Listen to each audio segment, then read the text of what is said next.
Okay, we really have the big man now. This is, just to remind you, it's OneClimate in Second Life in Poznan at the International Climate Change Negotiations. And Yvo De Boer has turned up despite an incredible schedule, I know.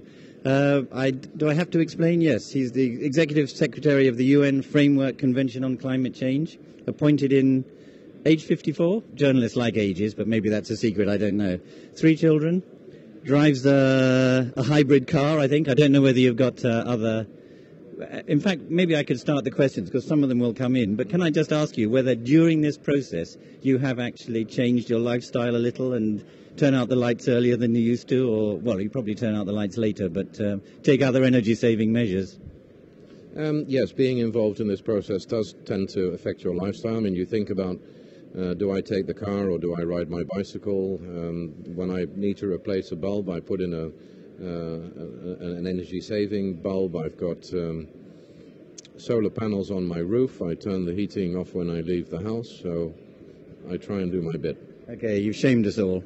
And oh, here's a question already. We're giving priority to questions because it's Second Life show. Yvo, this is first names here. You must be used to that by now. Do you personally think that agreement will be, can't read the word, reached to cut emissions by 80% by 2050? Well, let me say I hope that agreement is going to be reached.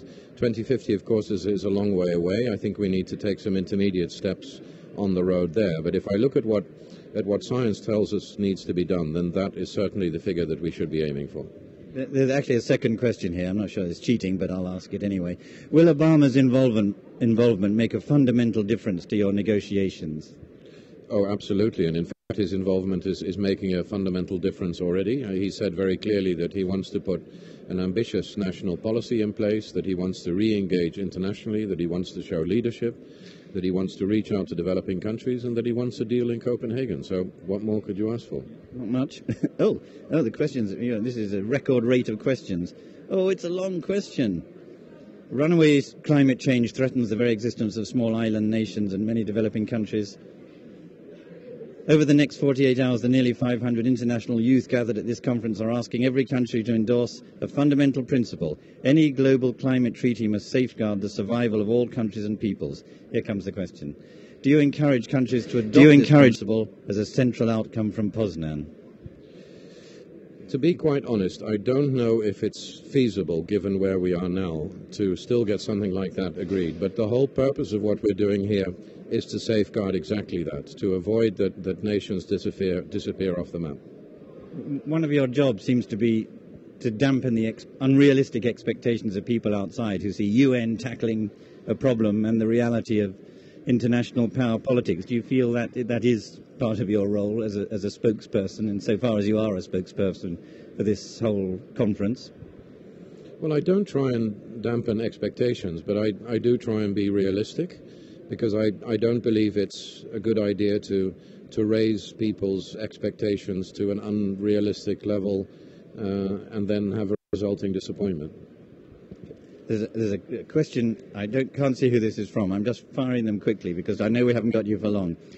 Dr. Pachari, head of the IPCC, and Sir Nicholas Stern have today signed our survival pledge. I'm not quite sure what they are. Yvo, will you sign this pledge? Well, I'll have to see it first. I usually like to see something before I put my signature under it. Very sensible advice. I'll throw in one while I'm trying to decipher this. Thanks for the questions. Keep them coming. You've only got minutes here. They're ticking away. I just wondered whether you're concerned that we'll get an agreement. I mean, there is going to be an agreement in Copenhagen of some sort. But will it be tough enough to deal what we already know of the science is threatening the world with? Something's coming at us very, very fast, or we're going towards it. And it's hard to tell whether the UN conference, whether Copenhagen itself, yes, it'll be great, but will it make a big enough difference? It won't solve the whole problem. I mean, the Kyoto Protocol led to a 5% reduction in emissions. Countries now are talking about the need to reduce industrialized nation emissions by 25 to 40% by 2020. Earlier on, you were talking about an 80% reduction by the middle of the century. In other words, I think that we're taking a series of steps on the road to that 80% reduction goal, but we can't make the whole jump in one go. Thanks. Oh, well, you get all sorts of questions. Do you think it's possible to tackle climate change through this, in brackets, capitalist political system? I think that we're already showing that we are tackling climate change through this system. We have a Kyoto Protocol, which I think delivers a fantastic architecture. The thing now is to build on that and achieve greater emission reductions in the next round and achieve US engagement. Your minders are waving at me. We're down to 3 minutes, which means I can't ask any of the questions I wanted. Second Lifers take priority. Mr. De Boer, no first names this time. What would be the most important areas in which normal people should put pressure on corporations? I think that you can make an important difference through the things that you choose to buy or not to buy. That is perhaps the strongest signal that as a consumer you can give to industry. Okay, we still got 2 minutes. I just wondered whether you were worried or saddened, or what the word would be, between... There is this gap, isn't there, between the expectations about Poznan around the world among the sort of general public, and there was Monsieur Lalonde at a briefing said, we're agreed on a work program, that is one of the main achievements of Poznan. At the same time, you get Salim ul Haq from International Institute for Environment and Development saying whole countries may disappear. There's such a gap between these expectations, and I just wondered, what is the word you would use to describe it? Is it something that worries you? I don't think the two are disconnected.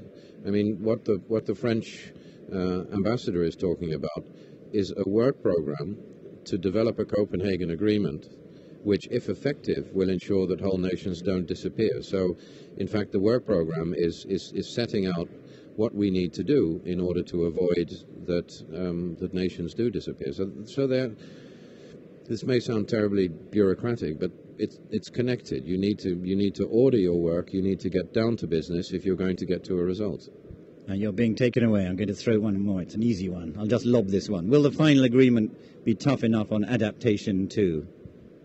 It has to be. Adaptation really has risen to the top of the agenda in recent years. Developing countries are already being confronted by devastated impacts of climate change, and we have to put the instruments in place that allow them to cope with that adaptation, because it's inevitable. There will be climate change. Our job is to ensure that there's not too much, and to ensure that countries, especially poor countries, can cope with the impacts that there inevitably will be. Thank you very, very much indeed. Yes, you're taking you away. Thanks. It's very nice of you to come into Second Life. And I even put a jacket on for you. That's how important you are. That's, No. But thanks so much for coming in. And thanks for responding with the questions. They were fantastic. It'd be great to have him for a long time, but it's not to be. But possibly one of the highest level UN officials ever to appear in Second Life, I would think. He's got an amazingly tricky job as executive secretary, presiding over almost 200 countries, all with their own demands, and trying to keep everybody happy. It's an extraordinary position. So it was good to have him in, and I hope there's a bit of food for thought there in the questions. He's just being ushered away.